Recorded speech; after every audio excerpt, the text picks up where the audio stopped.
Hello everyone, Phoenix Tremaine here, and I'm here to review Shining Vale, episode 3. I sort of feel like I'm the only one watching the show, but it's on Stars. It stars Courtney Cox and Mia Sorvino, and this episode is titled "The Yellow Wallpaper." So I'm gonna go ahead and give you the synopsis of what happened in this episode and how I felt about it. Beginning with Pat tries to ask Robin if the house is haunted. Robin is the real estate agent, but the pharmacist, because they're at the pharmacy, shouts out her prescription for clozapam, which a pharmacist would never do due to HIPAA laws. That would never, ever, ever happen. They don't even. They. It annoyed me that happened, and one of my good friends, a pharmacist, I know that would annoy him too. And she runs out embarrassed, and because she stole lipstick as well, she just threw it in her pocket. And she doesn't even stop when the alarm goes off, and nobody even tries to stop her or say anything about it. Pat struggles to write her novel and takes the clozapam, which she's told would have all these different side effects. So we see her eyes dilate, and she gets possessed by Rosemary, who starts writing her book. Eventually, we discover that Rosemary has written 14 pages of the book, and even fixes the family dinner, which is something that Pat never does. Pat is Courtney Cox's character. Jake, her son, goes out with his VR goggles on, and he sees a girl named Fauna who says she will be his guide, but she looks a lot like the dead girl Daisy that in episode 1 the mother thought she had they had hit her with a car. Um, at the end of the episode, they reveal Daisy's skull in the backyard that is partially covered. So yeah, because I'm some of these stories I'm just compressing. I'm acting back and forth. Gaynor's new boy. That's such a stupid name. I'm sorry for anybody whose name is Gaynor, but the only Gaynor I know of is Gloria Gaynor, who's got at least one song I know of.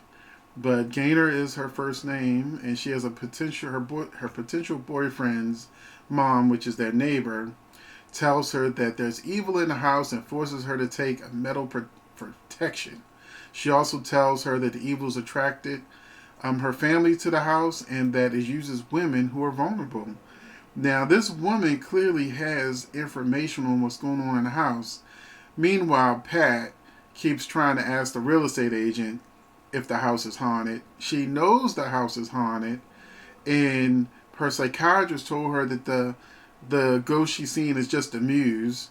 And now she's calling Rosemary, which is the ghost in the house, her muse. And when the Asian lady in I think the second episode tried to tell her that the house was haunted, she slammed the door in her face. But she wants to ask everybody else. That annoyed me too.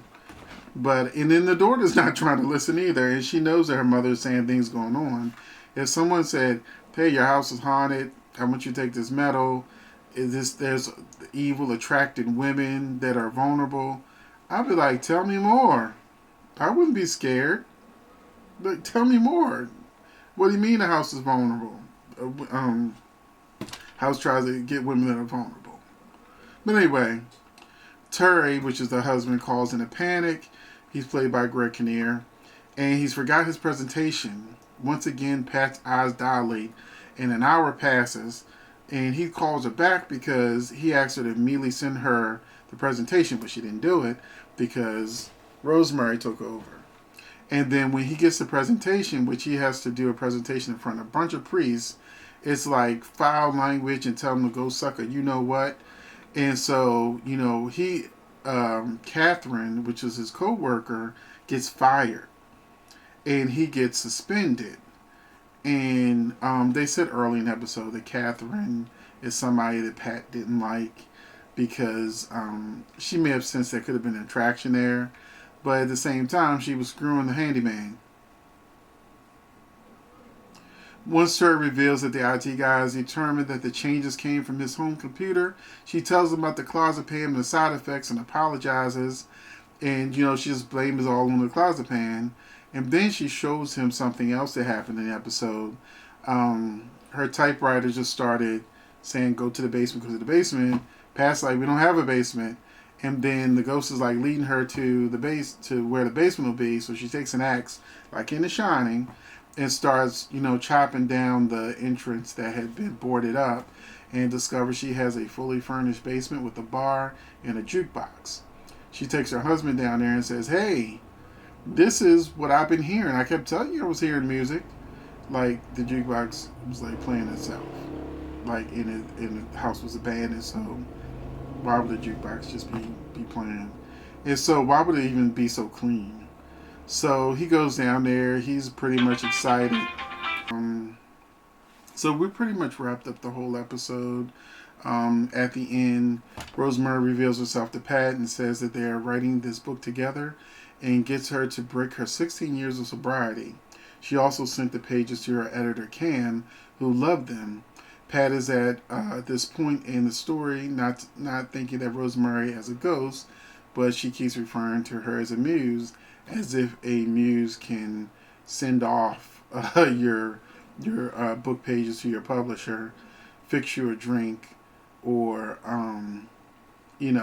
just take over your body and start writing your book. So to me, there's a little flaws in the writing, but this episode I enjoyed more than I did episode 1 and 2 combined. So I feel like this episode is a step in the right direction. It showed less of the kids, because the kids were one of the big annoying parts of the show for me.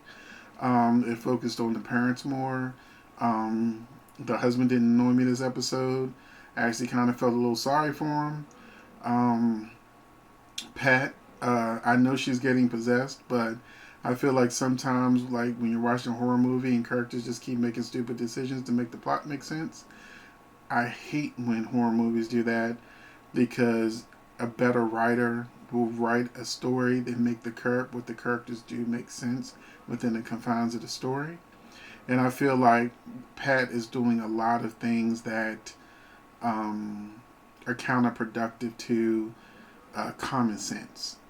So that is it. Let me know if you're watching Shining Vale, if you like Shining Vale. I'm still waiting for my Judith Light to come on, because that's one of my faves. And I know, because she's supposed to be the crazy mom, I know she's going to be acting up a storm. Love me some Judith Light. And that's it. I would love to hear what you think of the show. And I did enjoy this episode. So keep showing me less of them kids. Give Pat a little more common sense. And, just continue to in this direction. So thank you for watching, and I will see you in the next video.